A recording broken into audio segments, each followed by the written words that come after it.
Hello, hello. All right, probably wait a couple more minutes. I think Jeff's supposed to be helping me, but he's not here. How's everybody doing?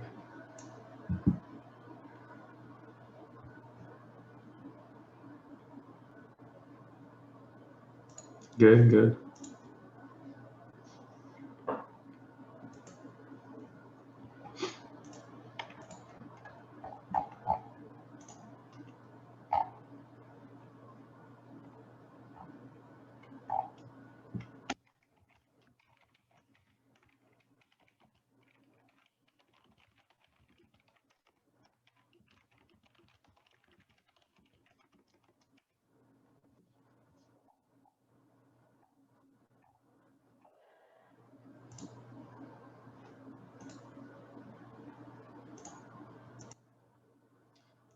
All right, I guess we'll start. Hello, everybody. I'm Butcher Brady.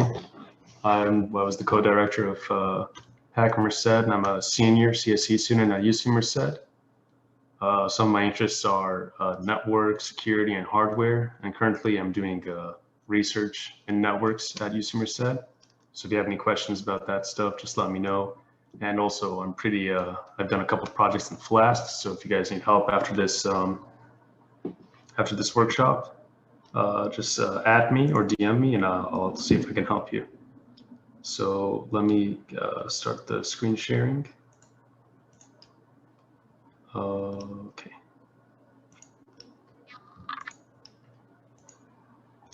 All right. So this is just going to be a quick introduction into Flask. So first, what is Flask? So Flask is a microweb framework. It's written in Python. So if you have some skill in Python, Flask is definitely easy to pick up. It's lightweight, and like I said, it's easy to set up. I know there's also Django. Django is kind of the same idea as Flask, but it's much heavier. It has a lot more features that you may or may not use. But Flask kind of gives you just the bare minimum. So it's pretty fast, and it's kind of easy to get understanding everything. And Flask is also pretty popular, and it's easy to deploy on cloud services like Heroku, AWS, GCP. It shouldn't be too hard to deploy.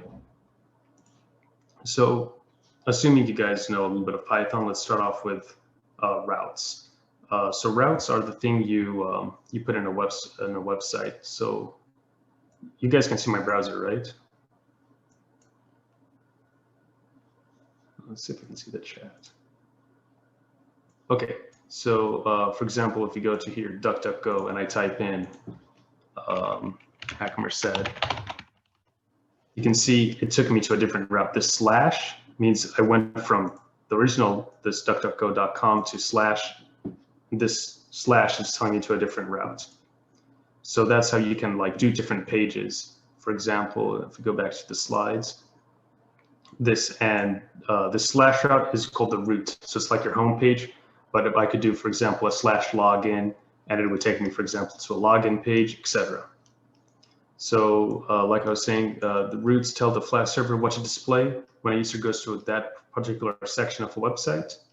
And like I said, here's an example. You do an app.route login, and then you define login as a function, and then you can do all your Python code in there. And in the future slides, we'll go into detail how this works.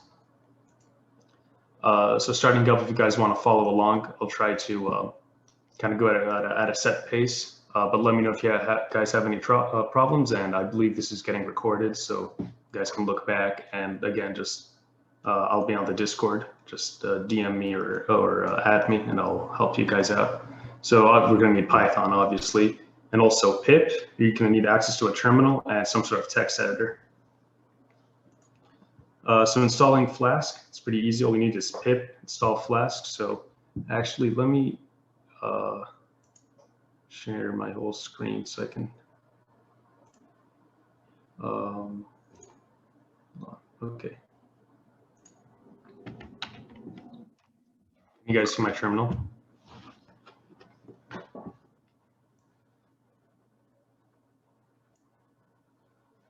Okay, so I can see the terminal.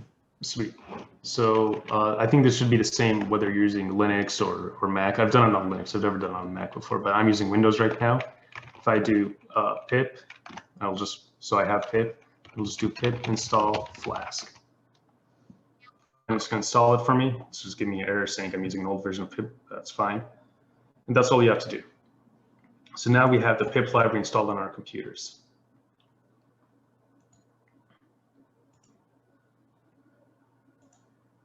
So now I'm just gonna show you the Flask skeleton code that I made. So I'll just copy this and I will make a new text file. Paste it here, I'll save it, I'll call it Flask code. Save it as Python. HTML.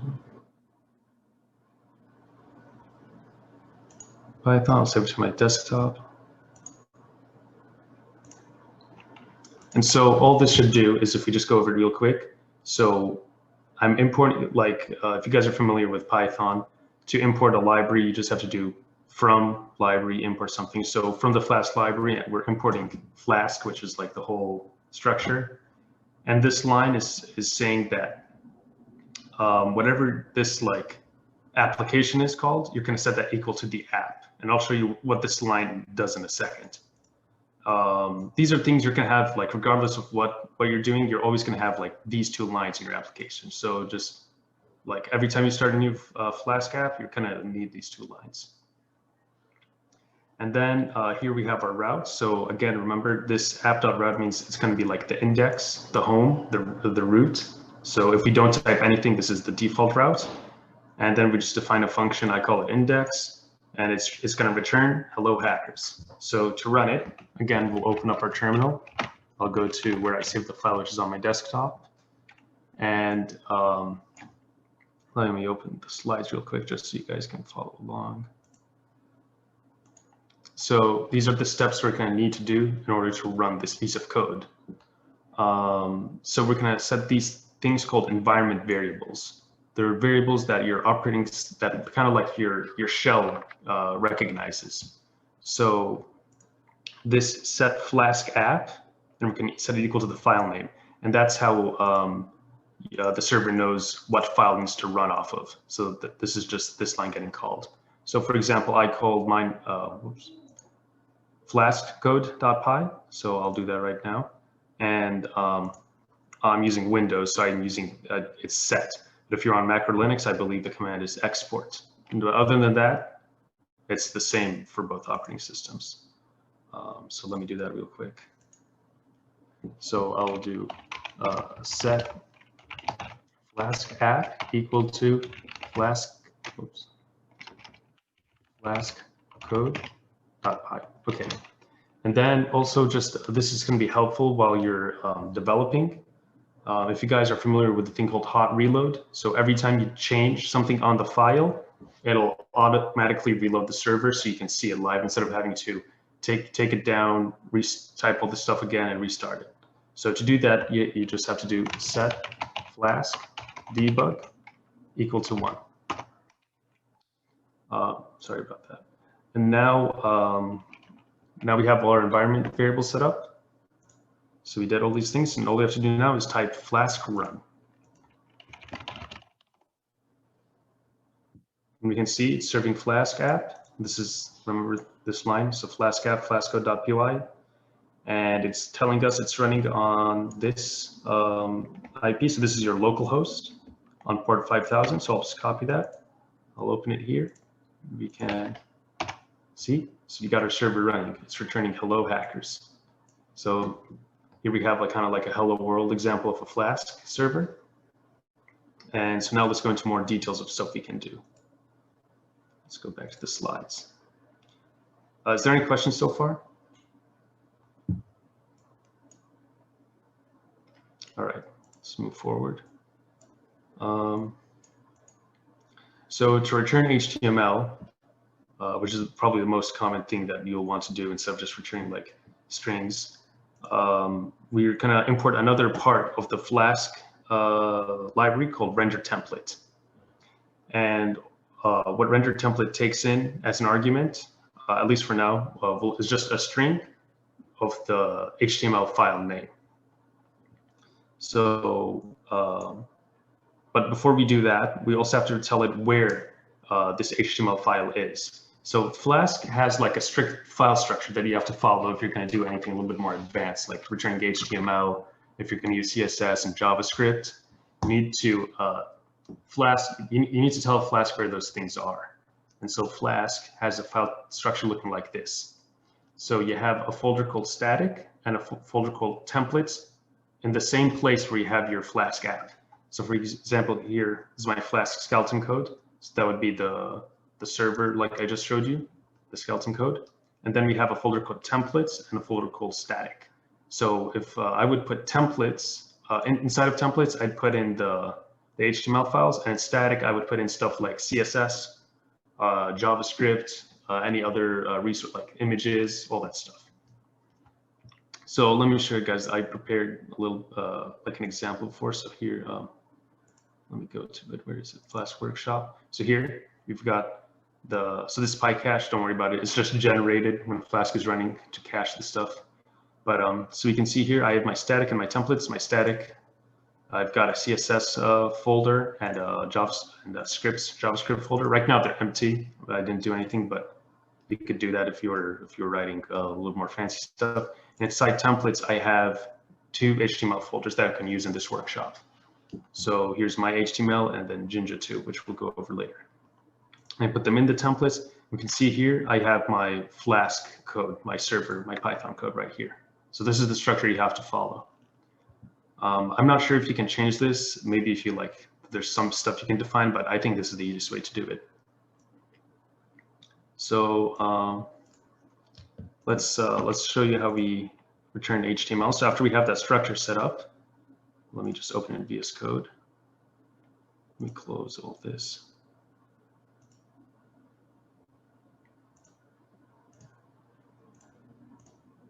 Okay, so this is the Flask skeleton code. So don't worry about this stuff right here. Let's just look. So we've learned this so far. We've got our Flask name, and we're pulling in render template, and now we're doing this new route. So look, I wrote a new route, and this is /HTML. So now to see my my rendered HTML page, I have to go to that URL, the 127, my localhost /HTML, and it should render this my HTML, and we can see that this file is in the templates folder, my HTML, and it's just pretty simple HTML, just a title, enter to Flask, that's my HTML page, and just an image that I put. So let me start this. So since this is a different file, I have to restart the Flask server.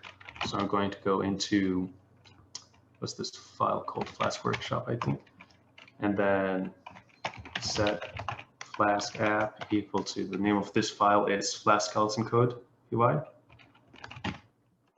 Then set Flask debug 1, and then Flask run. So I didn't get any errors. And then again, we'll go to this URL. It's the same one. I don't know why I copied it. I'll say hello because this one I took out the hackers. I don't know why I did. So we know, at least we know now that this is the current version running.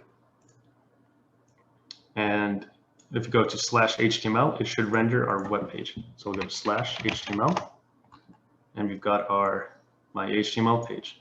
This is Rufus the Bobcat, UC Merced School mascot. We've got our text here. So any questions so far? Everybody following along?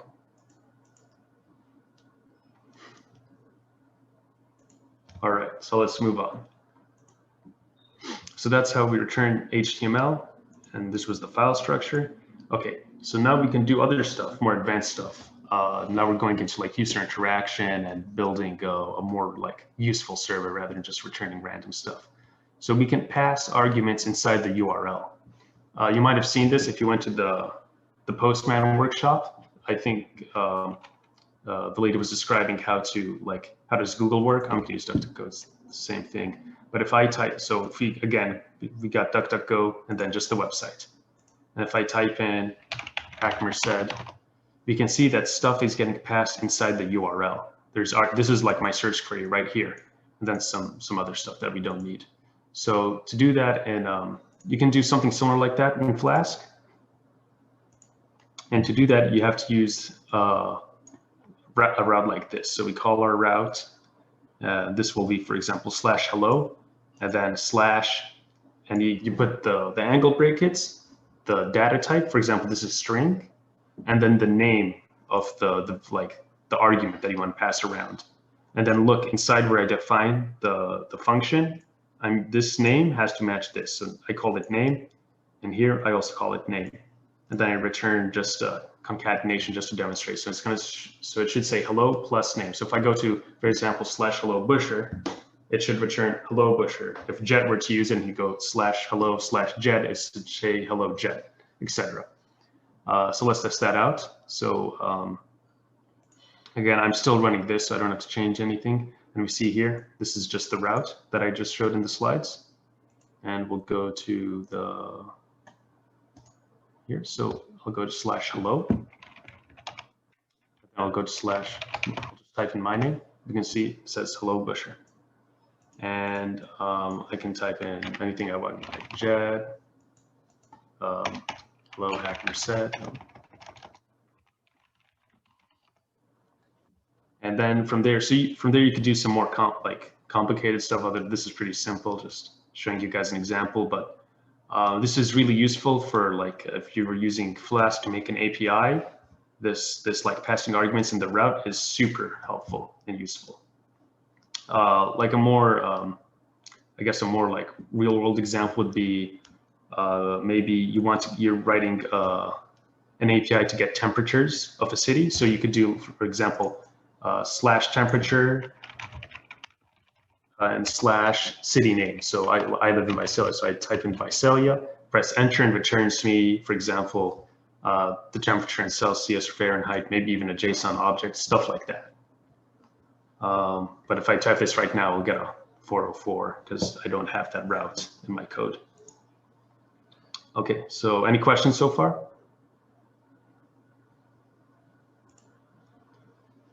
All right, let's move on.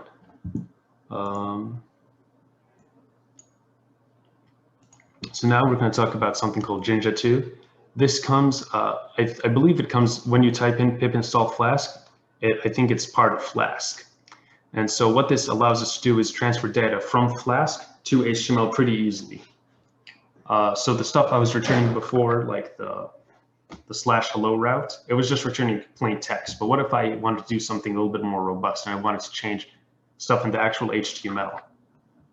So to do that, we're using something called Jinja 2, and you'll see it's pretty it's kind of like adding variables inside of HTML. It's pretty cool, but it might be a little bit weird to understand at first. So we're just going to look at this example that I wrote real quick. So again, I'm making a new route called Jinja 2, and I'm passing in this num argument inside the URL, and I'm saying it's an integer because we're going to do a little bit of like math on it just to show how you could manipulate data.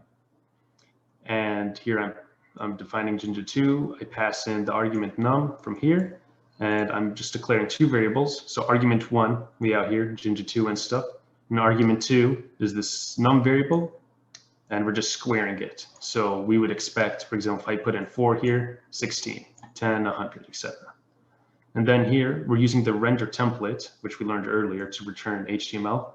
But look, I'm passing more than one argument this time. I'm passing the file name, and I'm also passing these variables.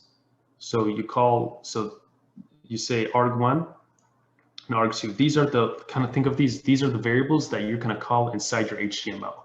So it's probably best practice to name them the same thing here, just so you don't for example, if I name this a message of the day or something, and here is like result, I wouldn't want to change these up to call these like X and Y, because then when I go to the HTML, I have to remember, oh man, what did X mean again? So it's just best to keep them the same thing. So arg1 is going to be equal to arg1 right here, and arg2 is equal to arg2 right here. And let me just, and so that was the Python.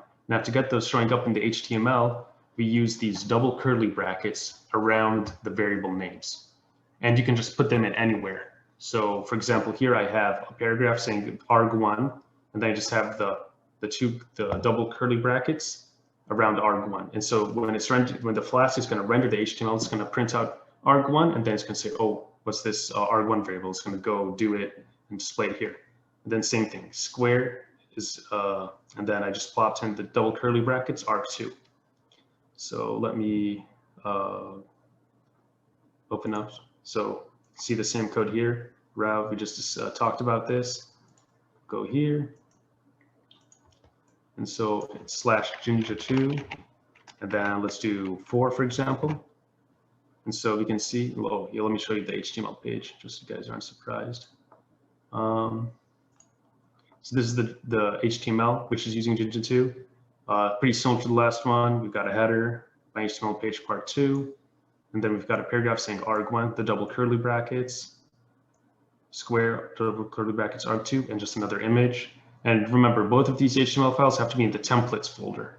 Otherwise, Flask is going to have trouble figuring out when you tell it to display this. So we can go back, we can see my HTML page, part 2. This is argument 1, we out here, Jinja2 and stuff. And the square is 16, and if I change this to 10, expect 100, works. And I can go back to here, Visual Studio. I could call this, I could say test, and if we refresh the page, you can see that it changes. So this is also pretty cool. So if you want to use Flask to do like a quick full stack, this Jinja2 helps a lot. You don't have to worry about like JavaScript and all that stuff for passing stuff around. You can get something like up and running pretty quickly. And this is just like a little taste of what Jinja2 can do. There's a lot of stuff you like. You can do for loops in HTML, and like it's pretty cool. And so I put and Jet can put this link in the chat. There's this you can go to this website. This is the docs for Jinja2. Let me just copy it. Oops. And you can see, so you can do a lot of stuff. You can make templates, so you can do like section off pieces of HTML code, and then you can do kind of like some OOP in HTML. You could say, oh, I'm importing this type of header, like from this other file. So that's how like sites, if you go to like YouTube or Twitter, they all have like the same header, the same toolbar, the nav bar. They all have, they're not like recoding it over and over again. They're just doing stuff like this. These are called block titles. You can do for loops. For example, if you have a list in Flask that you want to display, you can just do a for loop in the HTML saying, hey, while this, for this whole list that I sent you, just display it, and like an enumerated list. So it's really powerful and super easy, a lot easier than like doing, in my opinion, like going around doing JavaScript and doing some weird CSS. Jinja2 and Flask can handle a lot of the stuff. Obviously, if you want to make a really nice front end, then I would start recommending going into React and stuff. But if you're just going to do plain HTML, definitely Jinja2. And see if I can go back to the slides. And that's it. That's all I have. So if there's any questions you guys can ask me. Here's some additional resources. So you can link this in the chat as well, Jeb. This is the tutorials point for Flask. It's pretty like concise and pretty easy to follow. I learned a lot of stuff from this website. And also you can ask me. I'll be on Discord. Like I said, just ping me or DM me and I'll help you guys out. I also have, I did a lot of projects with Flask. So here are a couple of them. If you guys want to go see them. I have like a book review website, a chat room, and this last one is like a NBA API. And they're all written in Flask. They're pretty like, it's not too complicated, so it's pretty easy to follow. You can take a look at them, and if you guys have any questions, just let me know. All right, so that's it. Again, if you have any questions, I'll be around here for a while.